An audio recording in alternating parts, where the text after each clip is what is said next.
Assalamualaikum warahmatullahi wabarakatuh. Kami akan menjelaskan bab tentang futures. Sebelumnya, perkenalkan nama anggota dari kelompok kami. Yang pertama, Siti Fariha dengan NIM 190302075. Kemudian ada Nina Anggraini Ananda dengan NIM 190302084. Dan yang terakhir ada Girindra Asta dengan NIM 190302128.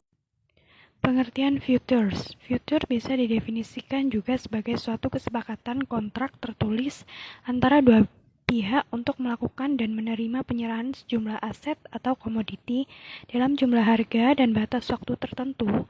Dalam perkembangan perdagangan future, aset atau komoditi yang bisa diperjualbelikan tidak hanya terbatas pada komoditi pertanian atau pertambangan saja, tetapi juga sudah mencakup aset finansial. Dalam kontrak futures ada beberapa terminologi yang penting yang perlu diperhatikan, yaitu yang pertama seperti sesuatu atau komoditi atau aset yang disetujui oleh kedua belah pihak untuk dipertukarkan disebut dengan underlying asset. Yang kedua adalah tanggal yang ditetapkan untuk melaksanakan transaksi disebut dengan statement date atau delivery date. Kemudian yang ketiga ada harga yang telah disepakati oleh kedua belah pihak yang berkepentingan untuk melakukan transaksi disebut dengan future price. Kemudian keempat ada pihak yang menyetujui kontrak untuk membeli aset yang menjadi patokan di kemudian hari disebut dengan owner atau pemilik kontrak future atau dikatakan mengambil posisi long future atau long position. Kemudian yang kelima, pihak yang menyetujui kontrak untuk menjual aset patokan tersebut di kemudian hari disebut sebagai penjual atau seller kontrak future atau disebut juga berada pada posisi short future atau short position.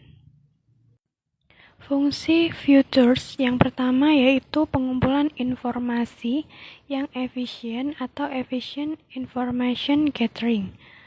Dengan adanya bursa terorganisir, maka informasi antara pelaku padat yang ingin bertransaksi akan bisa dilakukan dengan efisien, yaitu dengan cepat, mudah, dan sekaligus murah. Kemudian yang kedua ada transfer risiko atau risk transfer, di mana bursa kontrak future bisa dijadikan sarana oleh para hedger atau pihak yang melakukan hedging untuk mengendalikan risiko harga yang melekat pada komoditas yang menjadi patokan kepada pihak spekulator yang melakukan perhitungan risiko untuk mendapatkan keuntungan. Kemudian ada pengawasan mutu atau quality control, di mana spesifikasi tentang mutu aset patokan yang tercantum secara spesifik dalam kontrak future akan bisa dijadikan acuan untuk menjamin kesesuaian mutu aset secara fisik dengan spesifikasi mutu yang tercantum dalam kontrak futures. Kemudian ada stabilitas keuangan atau financial stability, di mana para hedger yang melakukan lindung nilai atau hedging terhadap aset yang dijadikan patokan akan lebih mudah menentukan tingkat keuntungan yang diharapkannya, karena dalam perdagangan di bursa kontrak future, kepastian pencapaian nilai dari aset yang akan dijual sudah dilindungi nilainya. Kemudian yang terakhir ada pembentukan harga atau price discovery, di mana bursa kontrak future bisa dijadikan sarana pembentukan harga pasar yang transparan dan terbuka karena dibentuk melalui proses persaingan harga yang terbuka. Harga yang terbentuk nantinya juga sudah akan mencerminkan kekuatan tarik-menarik antara permintaan dan penawaran dari komoditi yang menjadi aset patokan. Manfaat dari kontrak futures. Perkembangan transaksi futures yang sangat pesat menunjukkan betapa sekuritas derivatif itu sudah menjelma menjadi alternatif investasi yang cukup menarik dan banyak dipilih investor.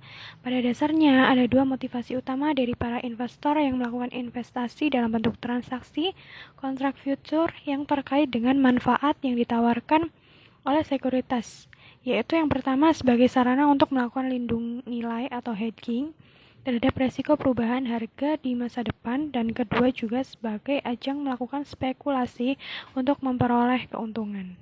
Selanjutnya ada fitur sebagai lindung nilai. Salah satu manfaat utama yang bisa diberikan kontrak future adalah untuk melindungi nilai aset yang dijadikan patokan dari ancaman risiko ketidakpastian perusahaan harga di masa depan. Manfaat ini juga sejalan dengan motivasi awal yang melatar belakangi munculnya instrumen kontrak future ini. Pihak yang melakukan transaksi dalam kontrak future untuk tujuan lindung nilai disebut juga para herder. Nah, para herder ini bisa melakukan kegiatan perdagangan komoditi secara fisik dan juga memanfaatkan kontrak future untuk mengurangi risiko perubahan harga di masa depan. Selanjutnya ada future sebagai sarana spekulasi. Manfaat utama lain yang bisa diperoleh dari transaksi kontrak future adalah sebagai ajang spekulasi untuk memperoleh keuntungan dari perubahan harga yang terjadi. Pihak-pihak yang melakukan transaksi kontrak future untuk tujuan spekulasi sering disebut juga sebagai spekulator. Selanjutnya ada aliran kas dalam kontrak future. Pada saat seorang investor sudah mengambil suatu proses pada kontrak future, maka investor harus menyimpan sejumlah dana minimum per kontrak yang telah ditentukan para lembaga clearing. Jumlah dana minimum tersebut disebut dengan margin awal. Masing-masing broker bebas untuk menentukan margin awal yang disyaratkan di atas batas minimum yang telah ditetapkan lembaga clearing. Margin awal itu kemudian akan dimasukkan dalam rekening dan saldo dalam rekening itu akan menunjukkan ekuitas yang dimiliki investor. Selanjutnya penilaian future. Yang pertama ada harga aset yang menjadi patokan atau underlying asset di pasar. Yang kedua ada yield yang diperoleh sampai dengan settlement data. Yang ketiga ada tingkat suku bunga untuk meminjam atau menabung dana sampai dengan settlement data. Terima kasih.